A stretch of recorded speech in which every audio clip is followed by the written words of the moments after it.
욥기 묵상 잘 하고 계세요? 예, 욥기 잘 따라하고 계시는지 모르겠어요. 예, 그래서 이 욥기가 어려워요? 어때요? 쉬워요? 어려워요? 뭐가 어려워요?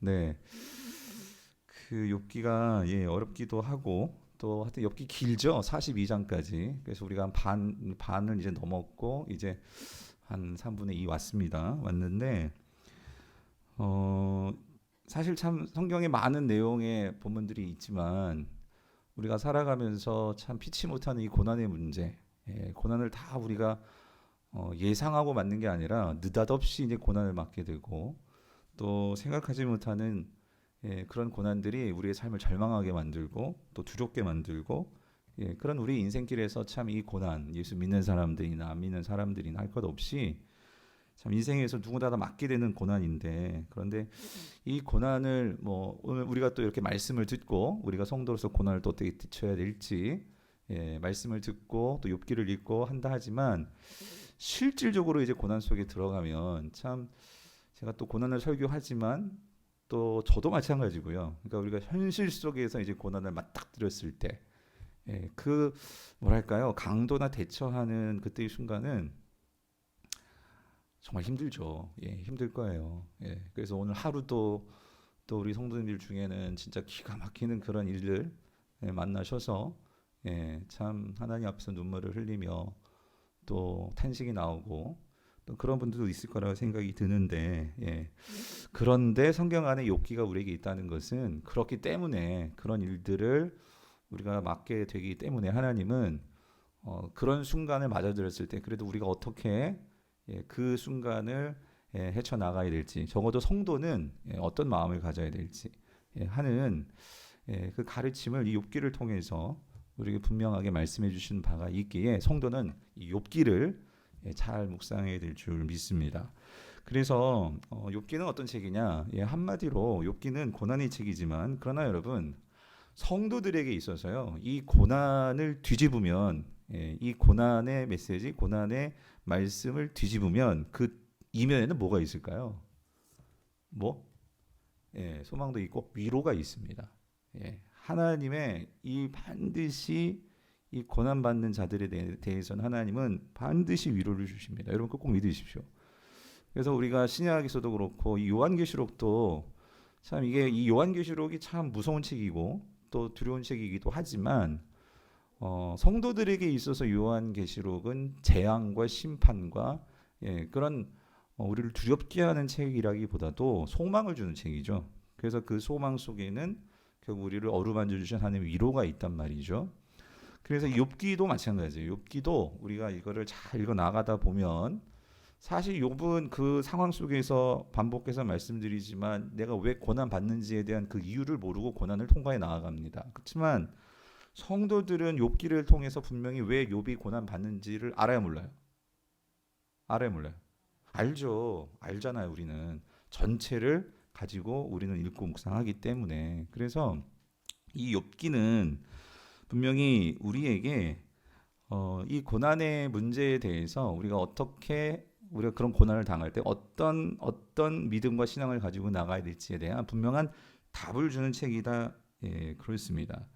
그래서 하나님께서 이렇게 긴 이야기를 통해서 오늘 성도들에게 그러니까 오늘 우리가 맞닥뜨리는 그 고난, 이 고난을 우리가 어떻게 대처해야 될지 그래서 이 고난 속에서 결국 우리가 어떻게 믿음으로 나아갈지에 대한 분명한 길을 가르쳐 주기 때문에 여러분 욥기를 잘 보셔야 돼요. 그래서 그 욥기의 구조를 좀 여러분 한번 이런 기회가 왔으니까요. 지난주에도 우리가 욥기를 봤지만 여러분이 이 구조를 좀 보시고 욥기를 묵상해 나아가시면 욥기가 어려워도 좀 길을 알고 욥기를 보면 좀 더 잘 이해할 수 있을 거라 생각이 들어요. 그 대부분의 이 성경 하나님 말씀의 구조를 보면은요. 여러 가지 형식이 있는데 가장 성경에 많이 나오는 구조가 뭐냐면 이 교차 대조법이라는 구조가 있어요. 이거 쉽게 말하면 아주 쉽게 설명하면 이게 그 샌드위치 구조라는 거예요. 이게 뭐냐면 이게 뭔가 그 위와 아래가 같이 이렇게 비슷하게 우리 샌드위치 보면은 이렇게 위에 빵, 아래 빵 그리고 속에 여러 가지 재료들이 들어가잖아요. 그런 식으로 뭔가 교차되면서 그래서 가장 중요한 것은 여러분 그 햄버거든 샌드위치든 가장 중요한 건 어디에 있을까요? 가운데 있죠. 잘하시네요. 마찬가지예요. 그래서 교차 대조법에서 중요한 것은 가장 중요한 메시지는 어디 있느냐? 가운데 있어요. 가운데. 그래서 욥기의 가장 중요한 가운데가 어디냐 했을 때 그게 오늘 우리 읽은 본문이에요. 28장. 그래서 여러분들이 28장을 그냥 쓱 지나가면 안 되고 욥기의 뼈대를 가지시려면 이 28장을 여러분들이 꼭 기억하고 그러니까 욥기 구조는 그래요. 1장부터 27장까지 쭉 이야기를 해오고 그래서 어느 정도 28장에서 정리를 해주는 거예요. 정리를 해주고 그리고 나서 이제 29장부터 또 42장까지 쭉 이제 달려가는 아주 중요한 욥기의 이 핵심 센터가 28장이라는 거죠. 그래서 욥기를 보면 구조가 어떻게 간단해요. 그래서 첫 번째 이 A라고 하는 이 첫 번째 부분에서 욥기 1장 2장에서는요. 그러니까 욥의 고난을 말해요. 고난. 욥이 이런 고난을 당했다. 그죠? 그래서 이 A에 대조되는 교차되는 그 부분이 뭐냐면 이 A 다시 그러니까 마지막 42장 10절에서 11절에서는 17절에서는 다시 이제 욥이 이제 회복되는 그러니까 욥이 다시 번성케 되는 하나님께서 축복해 주셔서 그 내용이 이제 나옵니다. 그리고 나서 두 번째 B는요. 그러니까 욥이 그 고난을 당해서 자신의 그 태어남, 자신의 생애를 막 저주를 하죠. 그게 3장의 내용이에요. 여기에 대한 대조되는 뭐 마지막 부분은 이제 42장 7절부터 9절인데 그러니까 이제 욥이 이제 회복이 돼요. 그죠? 욥이 회복이 되어서 이 B 다시 부분에서는 그래서 새 친구들을 오히려 그 친구들을 위해서 이제 욥이 중보를 해줍니다. 그들의 죄에 대해서 용서해주는 그런 중보의 기도를 한단 말이죠. 그게 B 다시 부분이고 그 다음에 이제 C로 들어오면 여기가 이제 자하게 반복이 되면서 똑같은 말이 계속 되는 것 같은 어떤 그런 뉘앙스를 주는 부분이 뭐냐면 이제 욥과 이 세 친구가 서로 대화를 그러니까 변론하는 부분이죠. 이게 4장부터 해서 27장까지 여기에서 이제 세 번의 그러니까 욥과 이 세 친구들이 계속 주고받는 그런 대화가 진행이 되죠. 첫 번째 대화, 두 번째 대화, 세 번째 대화가 이렇게 있는데 이거에 대조되는 부분이 이제 C 다시인데 이 C 다시에서는 세 번의 여기서도 이제 세 번의 어떤 발언들이 나와요. 근데 여기서의 발언은 첫 번째는 욥이 이제 발언을 하고요. 이게 29장부터 31장. 그리고 나서 새로운 새 인물이 등장하죠. 그게 누구냐면 이제 엘리후.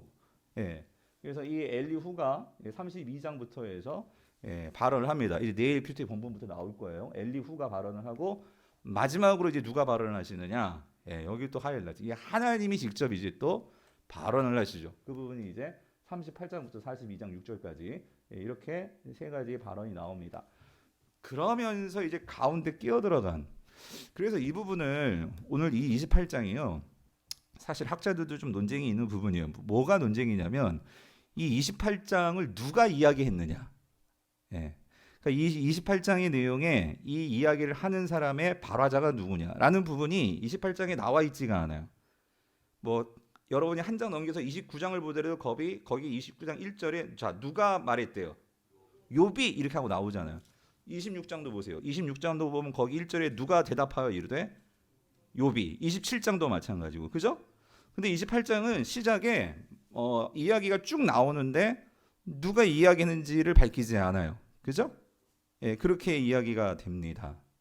그래서 때로는 그래서 이거를 26장부터 해가지고 26장도 욥이 말하고 27장도 욥이 말해요. 그래서 28장도 욥이 말한 것이 아니냐 이렇게 학자들이 말하기도 해요. 31장까지 욥이 쫙 말하는 것으로 그렇게 말하기도 하는데 근데 조금 이상한 건 뭐냐면 이제 내용을 읽어보면 알겠지만 앞에서 이제 26장, 27장에서 욥이 말했던 거하고 지금 28장에서 욥이 말하는 어떤 만약에 욥이 계속 말한다고 했을 때 28장의 내용은 완전히 다른 내용이 나오는 거예요. 완전히 다른 새로운 내용, 새로운 주제.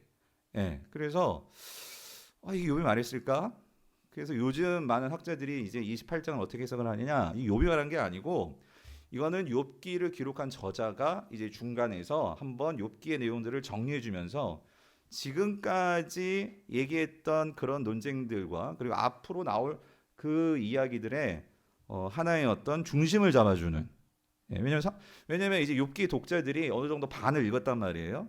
그러니까 이게 지금 어떻게 돌아가고 있는지 뭐가 중요한지에 대해서 이제 갈피를 왔다 갔다 할 수 있는데 중요한 게 뭔지를 짚어주고 그리고 나서 이제 후반부터 하나님께서 나오신단 말이죠. 그래서 하나님께서 뭘 말씀하시려고 하는지에 대한 어떤 중간적인 이해, 그거를 말해주는. 그러니까 간단히 말하면 여러분 그 28장이 중요하다 그 소리예요. 그래서 여러분들이 28장을 잘 이해하는 것이 욥기를 전체를 이해함에 있어서 중요한 키다. 그렇게 좀 정리했으면 좋겠고. 자, 그래서 자 28장에서요 가장 중요한 핵심적인 말씀이 뭐냐. 근데 이것은 우리가 흔히 지혜서라고 하는 구약 안에 있는 지혜서 뭐가 있을까요? 잠언, 그 다음에 뭐 시편도 들어가지만 대표적인 세 가지를 꼽으라면 잠언과 이 욥기와 전도서입니다. 이 세 가지가 이 지혜서, 그러니까 지혜를 가르쳐주는 책, 그렇게 히브리 문학에서 구분을 하는데, 그래서 이 세 가지 지혜가 다 다른 지혜가 아니라 하나님의 지혜인데, 그러면 이 지혜를 아우르는, 그러니까 잠언과 욥기와 전도서를 아우르는, 그러니까 그 지혜의 가장 중요한 공통적인 핵심이 뭐냐? 그게 28장 28절에 나온다 그 소리예요. 자, 28절 같이 한번 읽어볼게요. 시작.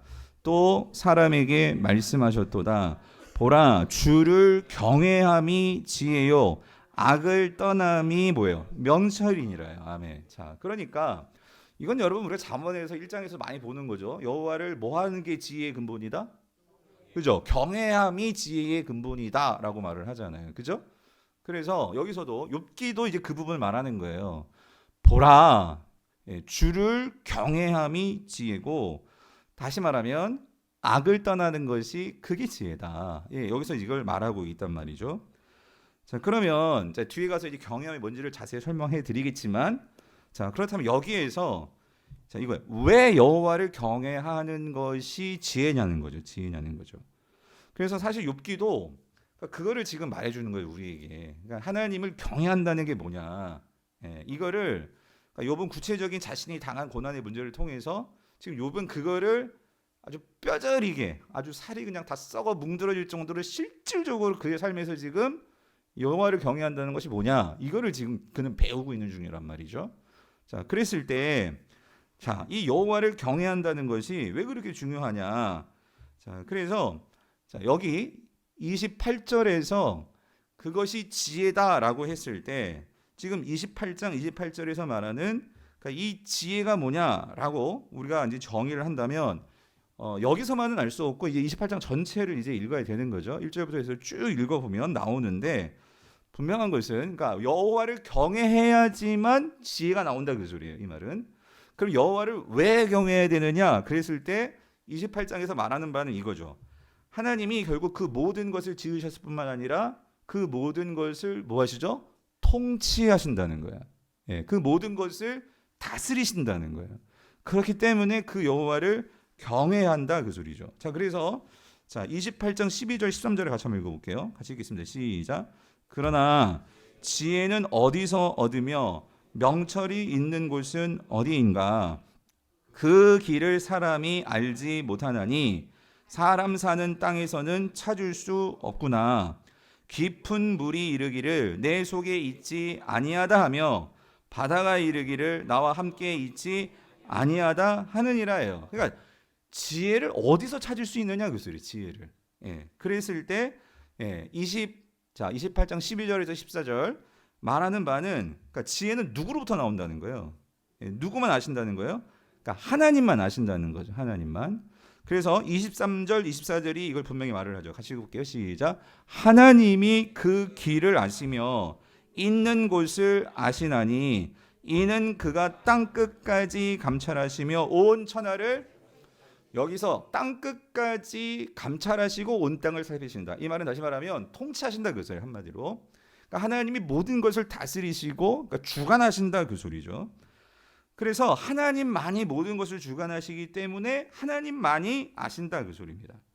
그러므로 하나님의 지혜는 그러니까 엄밀히 말해서 인간이 그 지혜를 인간의 힘으로 알아낼 수 있느냐? 없다는 거죠.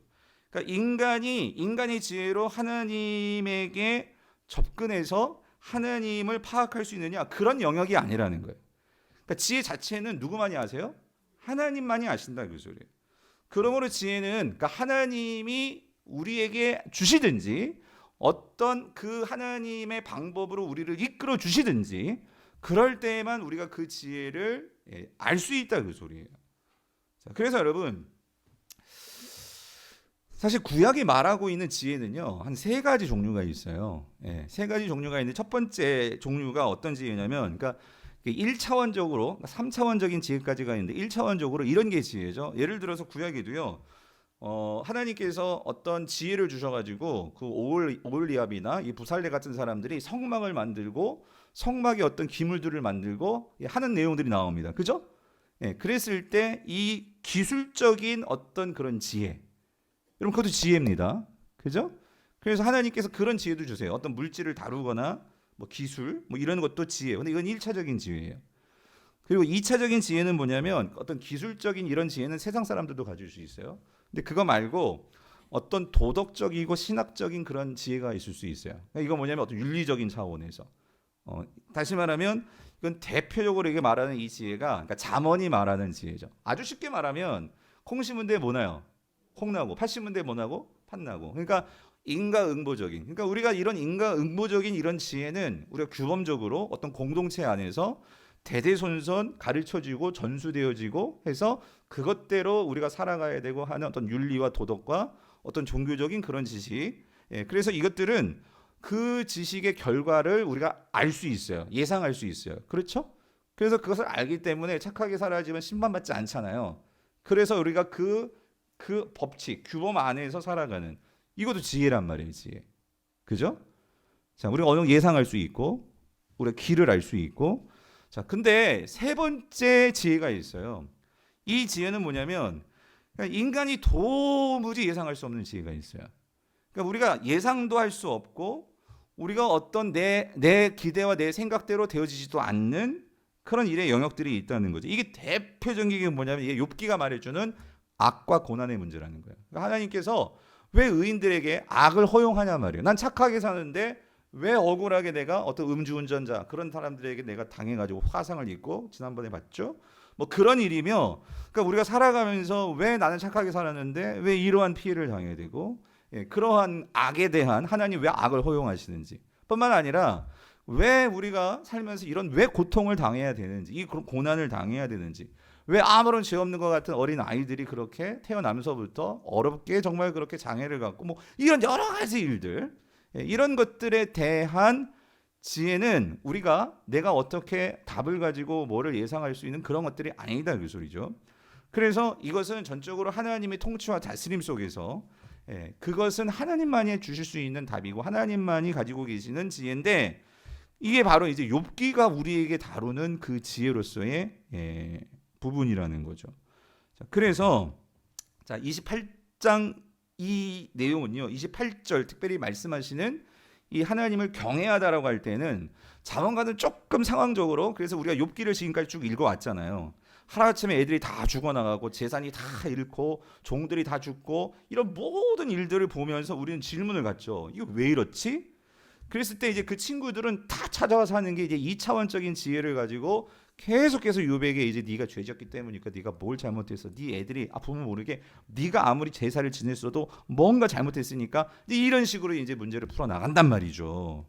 그런데 우리는 이 욥기를 읽어보면서 그게 아니잖아요. 그렇죠? 그런 문제가 아니잖아요. 그랬을 때 이제 우리가 그 문제에 대해서 퀘스천을 갖고 왔는데 28장에 와서 이제 말을 해주는 거예요. 근데 이 문제를 뭐로 풀려고 하냐면 우리가 28절 봤지만 여호와를 경외하는 이 경외의 그 태도를 가지고 이 여호와 경외라는 이 지혜의 근본 이것을 가지고 욥기도 이 문제를 풀어나가고 있다라는 거죠. 자, 그래서 자, 이 문제를 이제 풀어가야 되는데 우리도 자, 우리 욥기 이제 28장 1절부터 11절을 보면 먼저 이 28장의 화자가 이걸 먼저 이야기합니다. 뭘 말하냐면 한 가지 비유를 들어요. 뭐냐면 우리가 이 땅에서 살아가면서요.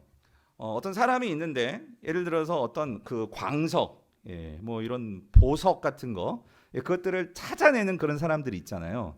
그 사람 이야기를 합니다. 그 1절부터 11절까지 내용인데 자 3절부터 4절만 좀 뽑아서 읽어볼게요. 시작. 사람은 어둠을 뚫고 모든 것을 끝까지 탐지하여 어둠과 죽음의 그늘에 있는 광석도 탐지하되 그는 사람이 사는 곳에서 멀리 떠나 갱도를 깊이 뚫고 발길이 닿지 않는 곳, 사람이 없는 곳에 매달려서 흔들리느니라. 뭐냐면 아주 깊은 땅 속을 파고 들어가서 줄로 내려가지고 그 줄 의지하면서 대롱대롱 거리면서 지금 어떤 한 사람이 뭘 하고 있냐면 광석을 파고 있다 그 소리죠. 그죠? 예. 그 한 사람이 뭔가 그 땅 속에 감춰져 있는 그 광석을 캐려고 이런 고생을 하고 있다 그 소리예요. 자, 그랬을 때 여러분, 그래서 우리가 잘 알고 있는 이런 다이아몬드나 뭐 아주 값비싼 광석이 땅 속에 감추어져 있잖아요. 그래서 어떤 사람은 그거를 팔려고 이런 노력들을 하면서 수고와 노력을 들이면서 광석을 캐냅니다. 그죠? 근데 여러분, 모든 사람이 이런 노력을 하면서 광석을 캐내나요? 아니죠. 그럼 누구만이 이런 광석을 캐낼까요? 누가? 전문가. 예. 그러니까 그렇게 판을 내면 그런 팔 수 있는 기술도 있어야 되고 지식도 있어야겠죠. 그게 전문가겠죠. 근데 그런 전문가가 그렇게 파는 이유는 뭐예요? 에? 돈 벌려고. 돈 벌려고. 그러니까 그 말은 뭐예요? 그게 돈이 되는 줄 아는 거죠. 그 어떻게 보면은 그냥 돌일 수 있는데, 그죠? 그냥 어떤 돌이에요, 돌. 한마디로 그렇잖아요. 다이아몬드도 돌일 수 있고 광석이라는 게 돌이에요. 어떤 물질이잖아요. 근데 예를 들어서 이런 거죠. 그러니까 그렇게 땅을 파고 줄 하나 자기 목숨을 걸면서까지 대롱대롱 거리면서 그렇게 힘든 것들을 다 감수하면서 그 땅 속에 들어가서 광물을 캐는 사람은 그러니까 그 광물에 뭘 아는 거예요? 가치를 아는 거예요. 가치. 예. 그러니까 그 가치를 모르면 또 아무리 그래서 예수님도 그런 말 하잖아요. 돼지하고 개에게 진주를 갖다 주지 마라. 예? 왜 그러면 아무리 개에게 진주를 갖다 줘도요. 냄새 맡고요. 진주 갖다 버립니다. 관심도 갖지 않아요. 그죠? 그냥 먹는 거 맛있는 거 주면 모를까? 그죠? 뼈다귀 하나 주면 모를까? 이게 진주인지 이게 뭔지 값비싼 거지 압니까? 모른단 말이죠.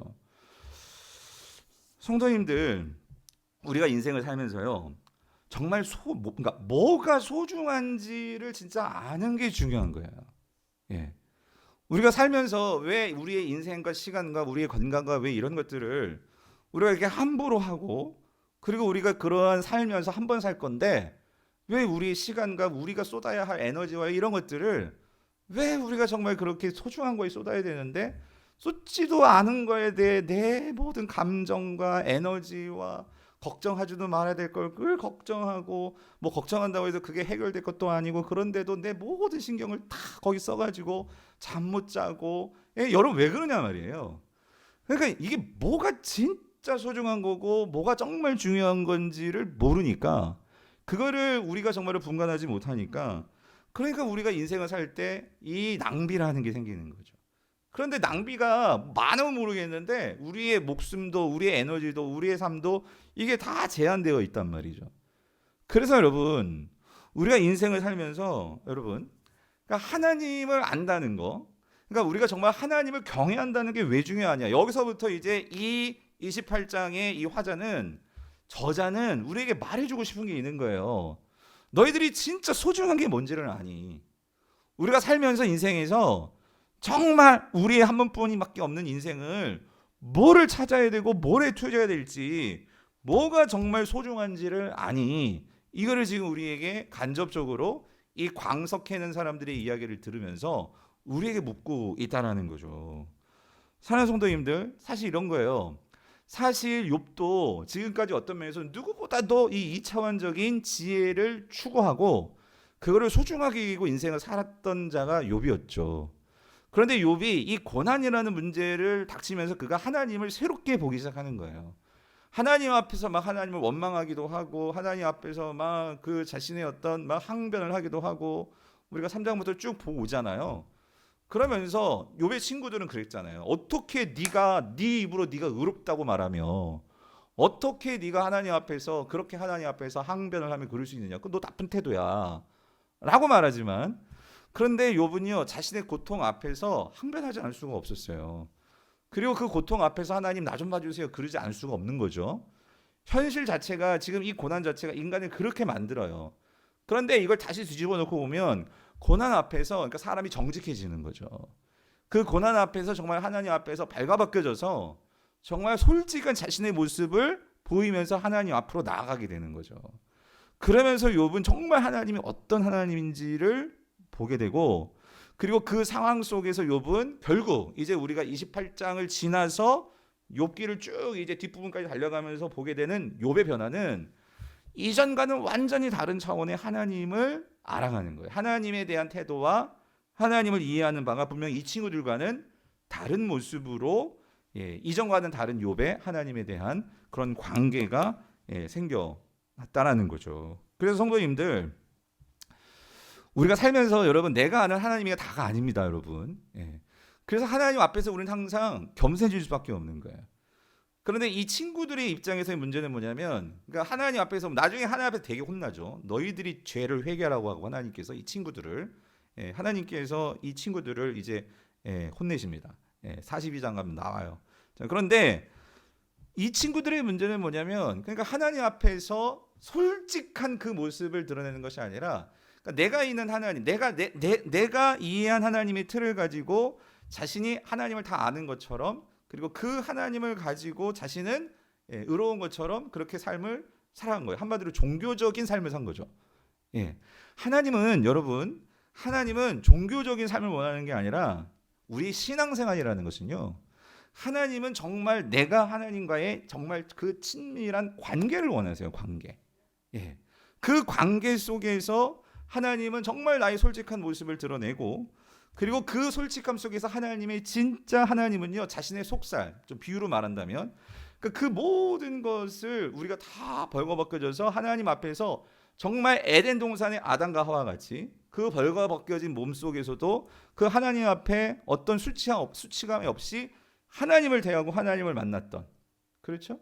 근데 인간이 죄가 들어오면서 하나님 앞에서 어떤 태도를 보여요? 가리잖아요. 가리게 되고, 그게 인간의 자존심이에요.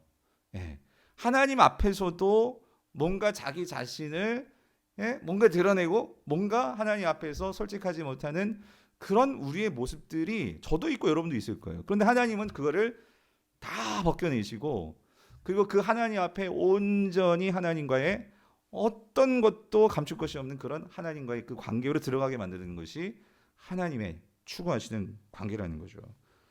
그랬을 때 오늘 우리가 정말 이 하나님과의 그런 관계, 여러분, 그래서 결국 여호와를 경외한다라고 할 때 이 경외의 가장 중요한 욥기가 보여주는 하나님을 경외함은요, 하나님과의 그 관계에 있는 거예요. 관계. 내가 하나님과 어떤 관계 속에 있느냐. 여러분 한번 생각해 보세요. 여러분, 하나님과의 관계가 정말 우리가 친밀하다는 그 의미가 어떤 의미일까를 우리가 한번 생각해 봐야 된다, 그 소리예요. 어떤 형식적인 것도 중요하겠지만, 내가 정말 하나님과의 어떤 영적인 그런 관계가 어떤 사람 의식하고 이런 게 아니고, 하나님과 정말 그 관계가 그 어떠한 모습으로 여러분들이 하나님을 대하고 그 하나님을 이해하고 있나, 우리가 이거를 생각해 봐야 된다, 그 소리예요.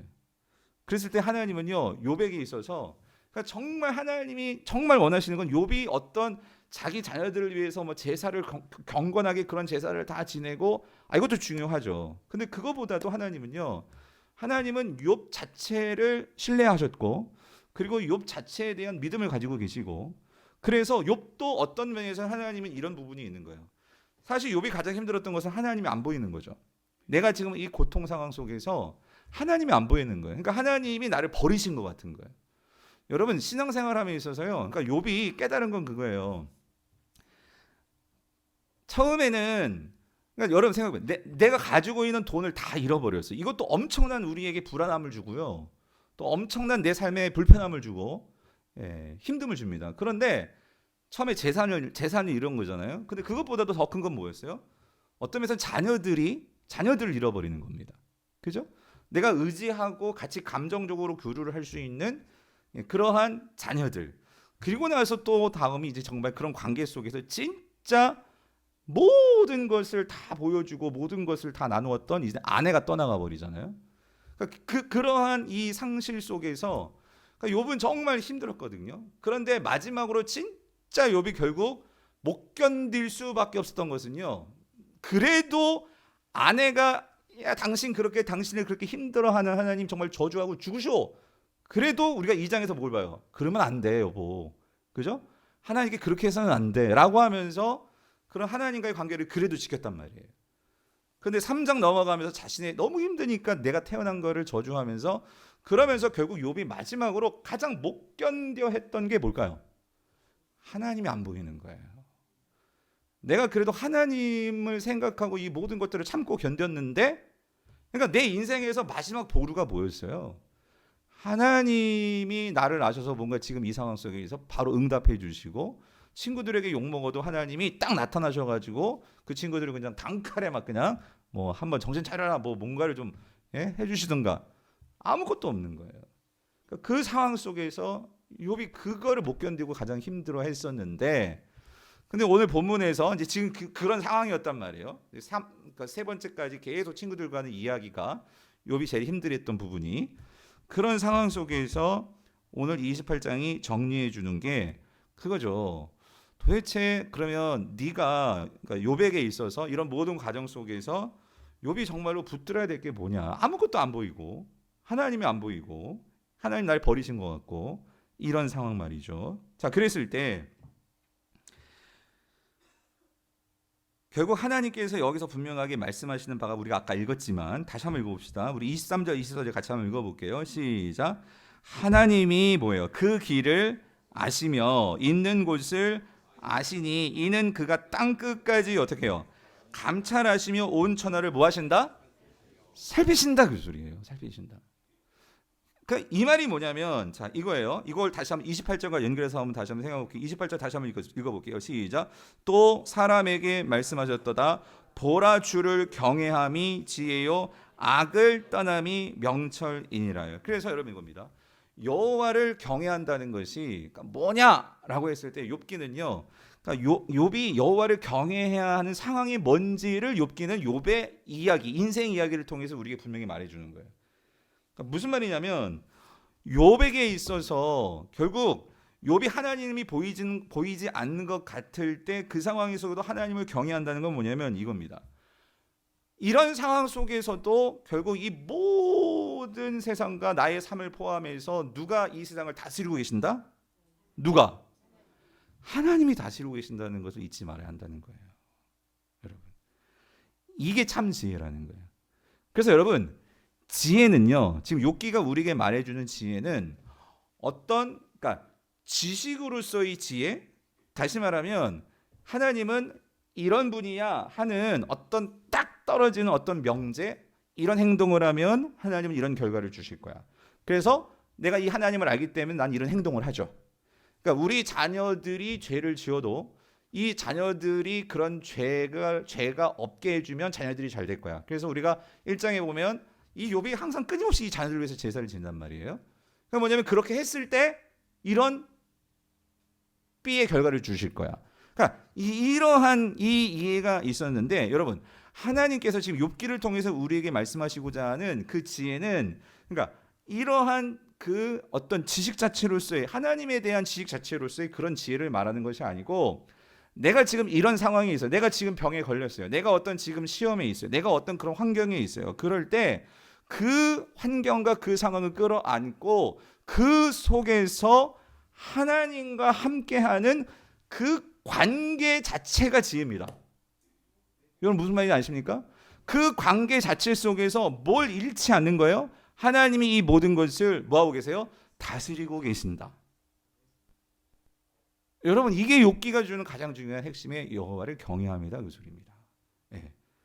즉 여러분 내가 아무리 뛰어난 성경적인 지식을 갖고 있고 내가 성경 무슨 신학자고 한다 할지라도 여러분 그게 여러분 누구보다도 성경에 대한 지식과 성경에 대한 신학적인 지식을 갖고 있으면 하나님을 잘 알 것 같죠?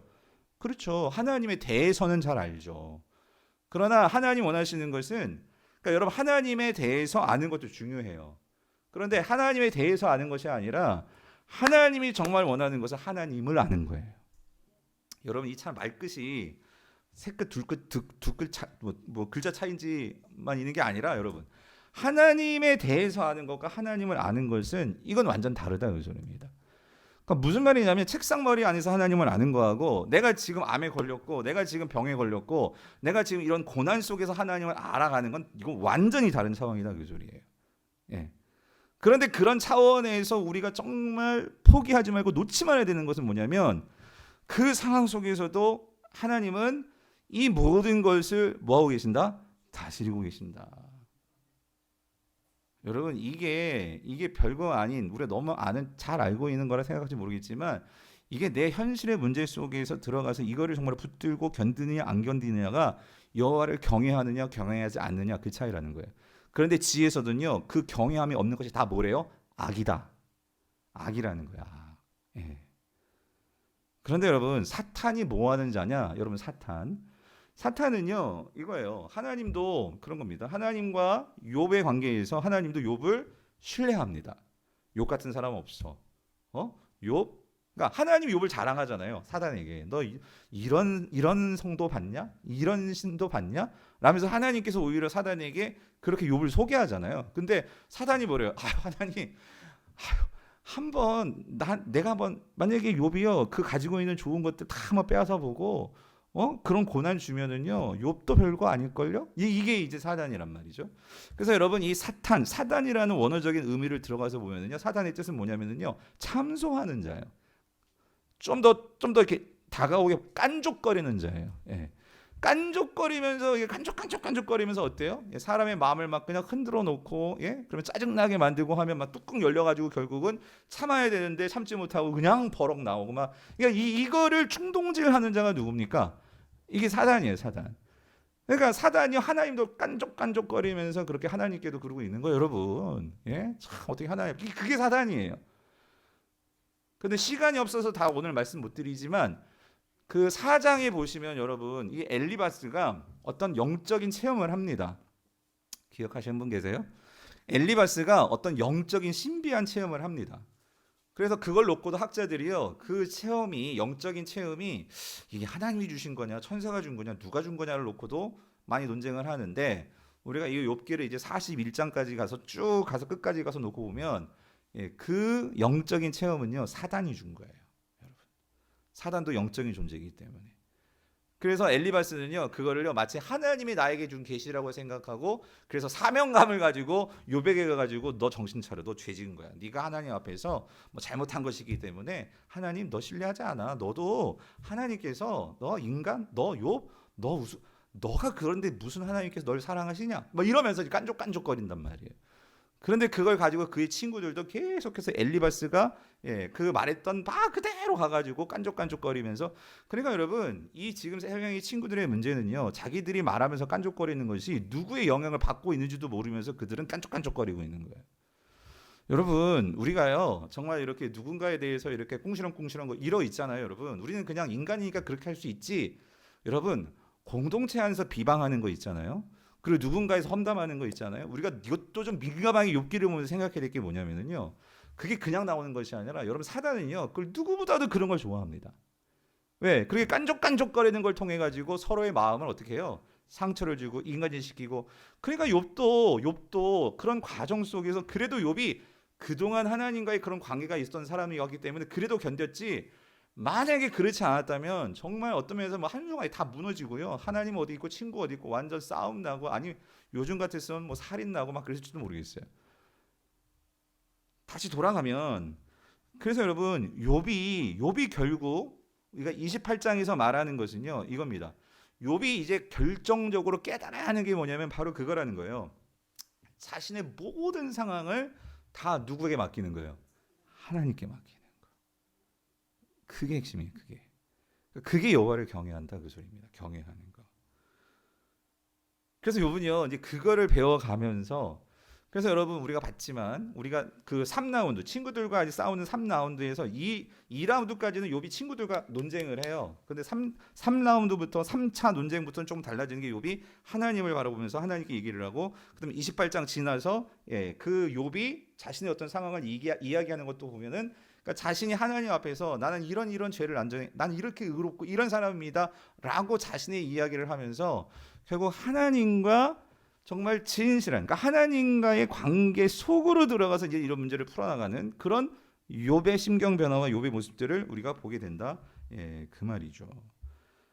그래서 성도님들, 제가 오늘 이 말씀을 준비하면서 그런 마음이 들었어요. 뭐냐면 우리가 이 욥기를 이제 계속해서 묵상해 나아갈 건데, 성도님들, 여러분들의 삶에서도요.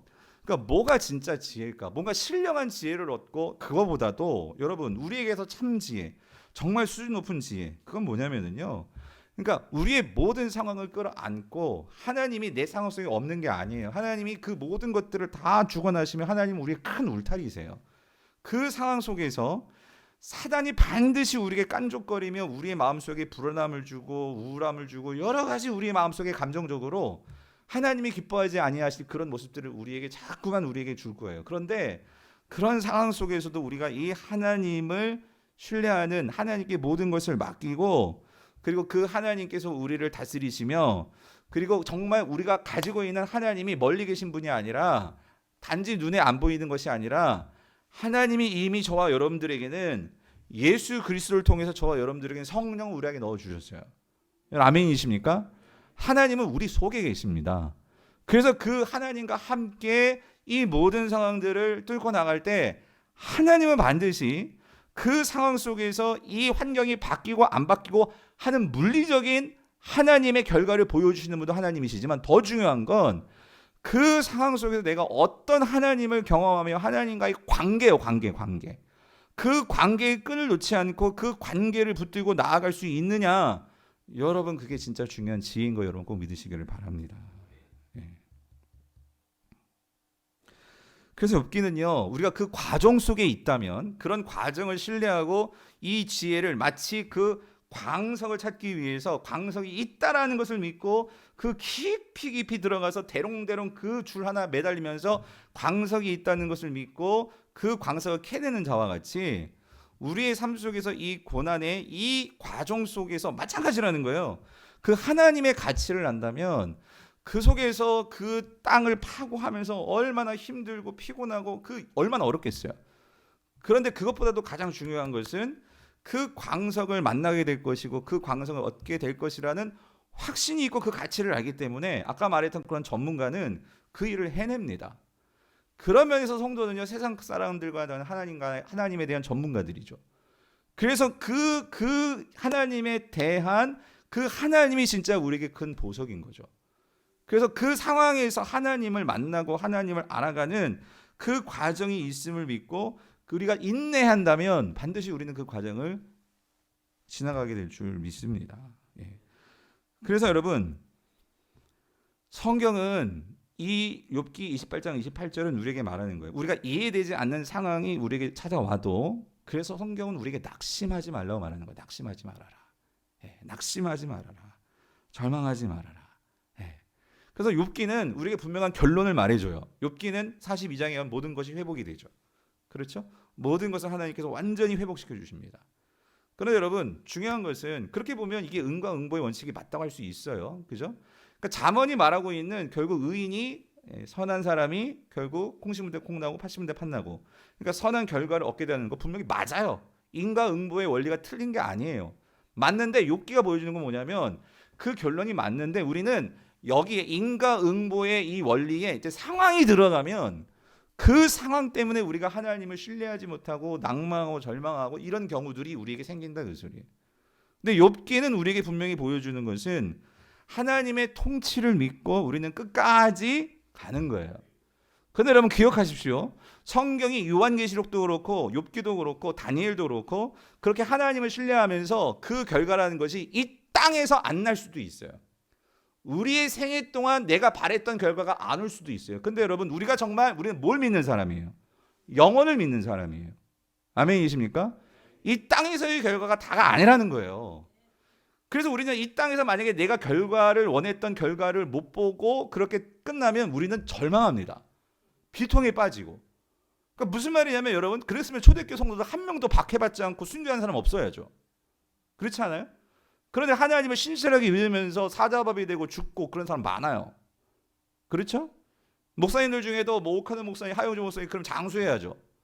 예? 그분들 다 일찍 돌아가신단 말이죠. 3명이 못 사시고. 예? 80 못 넘기시고. 그게 뭐냐는 거죠.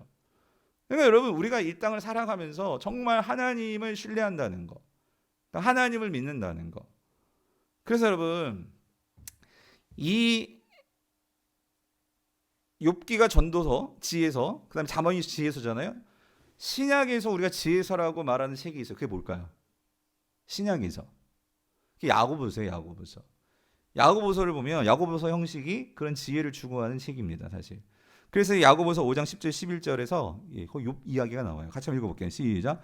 형제들아 주의 이름으로 말한 선지자들을 고난과 오래 참음의 본으로 삼으라. 보라 인내하는 자를 우리가 복되다 하나니 너희가 욥의 인내를 들었고 주께서 주신 결말을 보았거니와 주는 가장 자비하시고 긍휼히 여기시는 이신이라요. 그러니까 욥기가 결국 야고보서가 욥기를 해석해 주는데, 그러니까 욥기에서 우리가 얻는 지혜는 뭐냐면 결국 이겁니다. 욥의 뭐를 봐야 돼요? 인내라는 거지. 인내.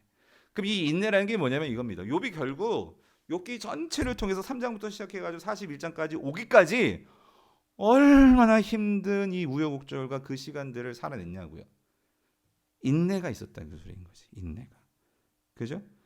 그래서 여러분 하나님은요 성도들에게 반드시, 내가 성도라면 우리는 인내의 과정을 반드시 거쳐야 돼요. 네. 그런데 여러분 이 인내의 과정이 왜 있냐면 여러분 그거 아십니까? 그러니까 이 땅에서 어떤 면에서는요 사단이 없으면 우리가 이렇게 고생 안 해도 돼. 근데 사단이라는 존재가 여전히 이 땅 속에서 자기가 지금도 왕인 것처럼 발악을 하면서 성도들뿐만 아니라 이 세상 사람들, 특별히 성도들에게는 우리의 신앙을 우리의 신앙을 넘어뜨릴 수 없습니다. 이제는. 그렇지만 항상 깐족깐족거리면서 성도들의 그 깐족깐족거리는 게 얼마나 힘든데요. 그렇게 시험하고 유혹하고 흔들어 놓으려고 하는 자가 이 사단이란 말이에요. 그런데 여러분 우리가 뭘 믿어야 되냐면 예수 그리스도가 이미 그 사단을 이기셨습니까? 못 이기셨습니까? 여러분 그거 믿으세요. 이기셨어요. 여러분 아멘이십니까? 예수 그리스도께서 사단의 모든 권세를 십자가에서 완전히 깡그리 무너뜨리셨습니다. 그래서 학자들은 이렇게 표현합니다. 예수님께서 십자가에서 그 사단의 창세기는 이렇게 예언해놨죠. 창세기, 놀랍게도 창세기 3장 15절을 보면 무슨 말씀이 있냐면 내가 너로 여자와 원수가 되게 하고 네 후손도 여자의 후손과 원수가 되게 하리니 여자의 후손은 네 머리를 어떻게 해요? 상하게 할 것이요 너는 그의 발꿈치를 어떻게 상하게 할 것이요. 이게 원시복음이잖아요. 창세기부터 하나님께서 앞으로 되어질 일을 보시고 하나님은 이미 예언해 놓으셨는데 여기서요 하나님께서 사단을 완전히 제거하겠다가 아니라 상하게 하신다라고 했어요. 어디를 상하게 하신대요? 머리를 상하게 하실 거다. 그리고 사단 너는 그의 발꿈치를 상하게 할 거다. 근데 여러분 발꿈치와 머리 어디가 치명적인 거예요? 머리죠. 머리입니다. 그러니까 여러분 사단을 이미 예수 그리스도께서, 이건 예수 그리스도 십자가 사건이잖아요. 십자가에서 죽으심과 부활을 통해서 예수님은 모든 사단의, 학자들은 이렇게 표현해요. 그 머리를 강타하셨을 뿐만 아니라 척추를 부러뜨려 놓으셨다. 그러니까 이게 무슨 말이냐면 척추를 부러뜨려 놓았지만 머리를 강타하셨지만 아직 죽지는 않았어. 그죠? 사단이 완전히 어떤 조금 더 영향을 그러니까 성도들에게 영향을 미치지 못하도록 이 사단이 결국 심판받고 그렇게 최종적인 그 끝장을 보게 되는 그때는 언제예요? 예수 그리스도가 재림하셨을 때. 예수 그리스도가 재림하시면 그때 이제 이 사단이 어디로 떨어집니까? 불못에 떨어집니다. 그죠? 지옥에 떨어지는 거예요. 그러니까 여러분 성도들은 지옥에 가는 사람들이 아니잖아요. 그러니까 결코 사단과 조하지도 않고 만나지도 않고 만날 일도 없고, 그러니까 우리는 더 이상 뭐예요? 슬픔도 없고 죽음도 없고 어떤 것도 없는, 슬픔도 없는 하나님과 함께하는 그런 삶이 있는 거예요. 하지만 이 땅에서는 아직 우리는요 중간적인 상태예요. 성령님이 우리 안에서 우리를 분명하게 너는 나의 것이야, 너는 내 성도고 내 아들이고 내 자녀고 우리에게 확실한 신분을 주셨고, 그죠? 그래서 우리는 이 땅에서부터 하나님의 통치와 다스림을 받을 수 있는, 그래서 이 시간 우리가 기도를 통해서 그 하늘의 것이 이 땅에 임함으로 그 하늘의 것들을 누릴 수 있는 축복을 우리가 가질 수가 있습니다. 아멘이십니까? 그런데도 여전히 이 사단은 여러분들을 완전히 넘어뜨릴 수 없지만 뭐 한다고요? 깐족거린다고요. 예. 그러면서 우리를 힘들게 하고 우리에게 생각과 감정과 이 우울함과 이러한 것들을 통해서 하나님께서 기뻐하실 일들에 우리의 에너지를 더 쏟고 그것이 얼마나 가치가 있는지를 알고 거기에 내 마음과 감정과 모든 것을 쏟아야 되는데 이게 자꾸 마음이 나뉜단 말이에요. 그게 사단이 우리 마음속에서 요동치게 만들고 깐족거리는 그런 일이죠. 그런데 여러분이 앞으로 욥기를 보면은요, 욥기에요 참 신비한 장면이 있습니다. 그게 참 놀라운 거예요. 뭐냐면 나중에 여러분이 욥기 41장을 가실 거예요. 그럼 41장에 가시게 되면 이건 한번 찾아보세요. 여러분. 욥기 41장을 보시면 거기 이상한 동물인지 짐승인지 괴물인지 한 그 존재가 나옵니다. 여러분 그게 뭐냐면 41장 1절에 보세요. 자막 없어요. 이건 여러분 지금 찾아보시라고 내가 안 넣었는데요. 41장 1절에 보면은요. 거기 뭐가 나와요? 여러분 들어보시죠. 리워야단이 나와요. 리워야단. 그런데 이게 41장 1절을 보면 이렇게 나오죠. 네가 이건 욥에게 말하는 거예요. 낚시로 리워야단을 끌어낼 수 있겠느냐? 노끈으로 그 혀를 맬 수 있겠느냐? 있다는 소리 없다는 소리요? 없다는 거예요. 왜 그러냐면 자 이게 그러니까 엄청난 괴물인 거예요. 이게 쭉 묘사를 읽어보면 그러면서 하나님께 12절 내가 그것의 지체와 그것의 큰 용맹과 늠름한 체구에 대하여 잠잠하지 아니하리라. 그러니까 무슨 말이냐면 이게 늠름하다, 용맹하다. 그러니까 엄청난 이게 그 힘과 능력을 가진 어떤 그런 괴물처럼 묘사가 되어 있는데 중요한 건 이거예요. 12절에서 내가 하나님께서 그런 힘과 그러한 어떤 것에 대해서 내가 뭐 하지 않겠다? 잠잠하게 있지 않을 거야. 13절 누가 그것의 가죽을 베끼겠느냐? 누가 그것의 겹재가를 물릴 수 있겠느냐? 이 말은 누가 물릴 거라는 거예요. 내가 그 가죽을 벗겨낼 수 있는 것은 누가? 내가 하나님이 이걸 말하는 거죠. 근데 여러분 갑자기 욥기에서요. 그래서 어떤 사람이 이게 공룡이다 뭐다 막 이렇게 얘기하는 사람들도 있어요. 그런 분들 웃기지 말라고 하시고요, 여러분.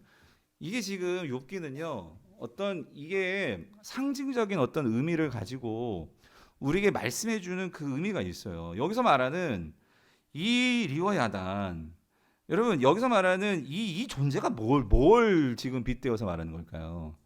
근데 여러분 우리가 욥기 1장을 받고 2장을 받고 쭉 보면서 1장에서 뭐가 나왔냐면 사단이 나왔어요. 사단이. 그렇죠? 지금 욥기 41장에서 이 존재는요. 결국 사단을 비유적으로 말하는 거예요. 우리가 그걸 어떻게 알 수 있냐면요. 34절 보세요. 34절 보면 결정적으로 41장 34절 이렇게 말하죠. 그것은 모든 높은 자를 어떻게 한대? 내려다보며 모든 교만한 자들이 군림하는 뭐다? 분명히 이거는 괴물이 아니죠. 이걸 왕이라고 비유하고 있어요. 그러면 이 리워야다는 뭘 상징하는 걸까요? 사단입니다. 사단이에요. 사단이 결국 우리의 삶 속에서 알게 모르게 그러니까 욥기를 보면은요. 이 안에 엄청난 영적인 전쟁과 그러니까 여러분 우리가 이 땅에서 당하는 고난이 그러니까 물론 그게요. 여러분 보십시오. 우리가 고난을 세 가지 차원에서 내가 당하는 고난. 내가 어떤 죄를 지어서 그 고난을 당할 수 있고요. 그렇죠? 또 내가 살아가면서 내가 어떤 정말 나는 잘못이 없는데 다른 사람의 죄 때문에 내가 어떤 고난을 당할 수 있고요. 그리고 또 한 가지는 내가 예수님을 믿기 때문에 진짜 박해와 같은 고난을 당할 수가 있어요. 우리의 모든 고난의 차원은 이 세 가지 차원이에요. 그런데 이게 됐건 저게 됐건 알게 모르게 이 모든 거의 배후에서 이 고난이라는 그러한 일들이 우리에게 닥칠 때 그 고난을 마치 그 똥파리가 똥냄새 맡으면 날아오고 마치 뭐 그런 뭐가 있을까요? 아무튼 그런 뭐 들쥐든 뭐든 아무튼 그러한 냄새들이 나면은 구더기는 시체 보면 다 물려들듯이 이 고난이라는 이러한 정말 냄새나고 힘들고 어려운 일이 생길 때 냄새 맡고 찾아오는 존재가 있는데 그게 누구냐면 그게 누구예요? 사단이라는 거예요. 사단. 그래서 오늘 이 리워야단 여러분 그래서 신약에서는요 이걸 분명히 이 존재를 이사야서에도 이런 말이 나와요. 이 리워야단이 뭐냐 이렇게 나오죠. 그날의 여호와께서 그의 견고하고 크고 강한 칼로 날랜 뱀 누구? 골리앗에서 말고 이사야 27장 앞에 누구? 리워야단 나오죠. 날랜 뱀 누구?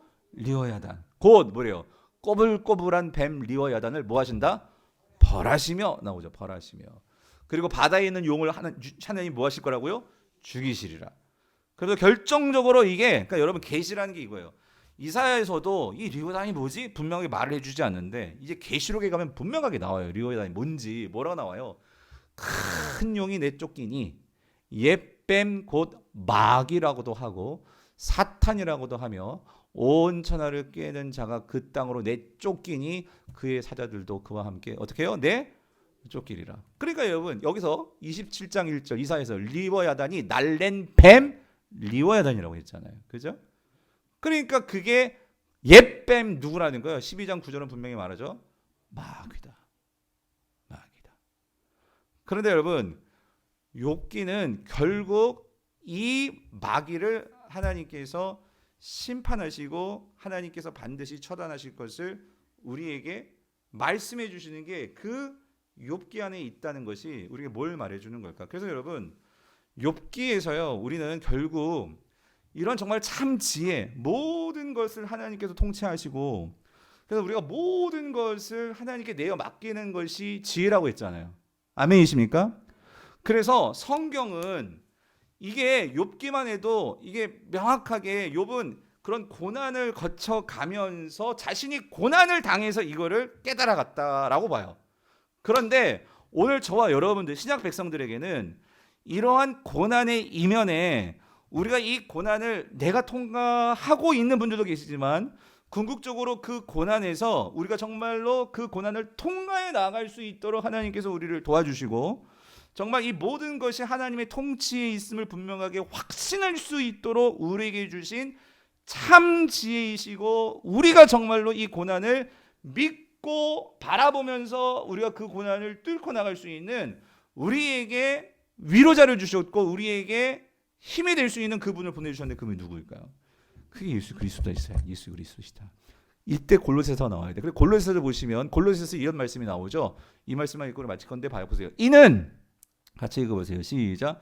그들로 마음의 위안을 받고 사랑 안에서 연합하여 확실한 이해의 모든 풍성함과 하나님의 비밀인 그리스도를 어떻게 해요?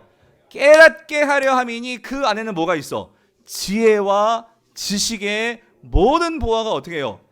감추어져 있느니라예요. 무슨 말이냐 여러분? 하나님께서 그 사랑하는 욥을 왜 고난을 통과하게 하셨느냐? 결국 그 고난의 이 과정 제가 말씀드렸죠. 그 과정 속에서 하나님과의 관계가 그 우리에게 지혜를 준다고 했잖아요. 욥이 그 고난을 거치면서 결국 그의 인격과 삶과 그 모든 삶이 결과론적으로 우리가 신약을 갖고 와서 우리가 생각해 보면 그 과정은 결국 하나님께서 이 욥을 누구 닮게 만들어 가시는 걸까요? 예수 그리스도의 성품과 그의 삶과 모습을 닮게 만들어 가시는 것이 하나님의 섭리였다 그 소리입니다. 성도님들 분명한 것은 성도에게 있었을 고난은요 예수를 닮아가는 과정 속에서 하나님께서 우리에게 주신 놀라운 섭리인 것을 우리가 그거를 믿으시기를 바라요. 여러분 우리가 웬만해서 우리 성품 잘 안 바뀝니다. 왜냐하면 세상에서 내가 인정받고 세상에서 막 사람들에게 박수받고 그러면서 내가 높아지고 그러면은요 무슨 예수를 닮아요. 그냥 사람들에게 그렇게 칭찬받고 내가 높아지고 성공했다는 그러면서 사람들의 인정과 그거 받기 세상에서 잘 나간다는 사람 그런 사람들하고 같이 사진 찍으려고 하고 어떻게든지 막 그 사람 곁에 뭔가 잘 보이려고 하고 그러지. 그 고난의 왕이시오 그 고난 정말 핍박당하셨던 이사야가 말하는 고난당하는 종 그 메시아 그 옆에 가서 그 삶을 닮으려고 하고 그 삶과 함께 내가 어떻게든지 발맞추려고 하고 누가 그러냐 말이에요. 그런데 여러분 하나님은요 그게 진짜 뭐라고요? 참지혜라고. 그게 진짜 참 가치라고.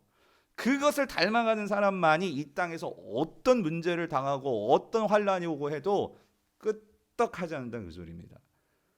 하나님은요 저와 여러분의 삶을요 이 땅에서 그냥 이렇게 있다가 없는 존재로 끝나는 존재가 아니라 오늘 저와 여러분은요 영원한 하나님 나라에서 영원히 살 사람으로 우리를 그렇게 정하셨단 말이에요.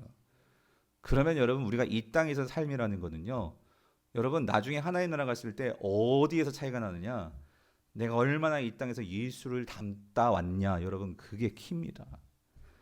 그런 면에서 여러분의 고통이 없어요? 고난이 없어요? 그럼 진짜 감사하시면서요 성경 보시면서 내가 어떻게 더 예수를 닮아갈 수 있을지를 정신 차리고 여러분 내 삶에서 그 자발적인 고난으로 주님을 닮아가는 모습에 애쓰십시오. 여러분이 만약에 내가 이루 말할 수 없는 고통이 내게 찾아왔습니까? 그러면 그거 원망하면서 에너지를 그 고통 자체에 쏟지 마시고 그 고통과 고난 속에서 내가 어떻게 예수의 십자가를 바라보면서 그 십자가에서 죽음과 부활로 나아가신 그 예수 그리스도를 만날 수 있을지 거기에 집중하십시오. 그게 나를 살려냅니다. 그것이 나를 변화시킨단 말이죠. 그게 하나님만이 아시는, 오늘 제목, 설교 제목, 하나님만 아시는 지혜의 길이라는 거예요. 오늘 이 은혜를 누리시는 우리 모든 성도님 될 수 있기를, 이 지혜를 알게 되시기를 주님으로 축원드립니다.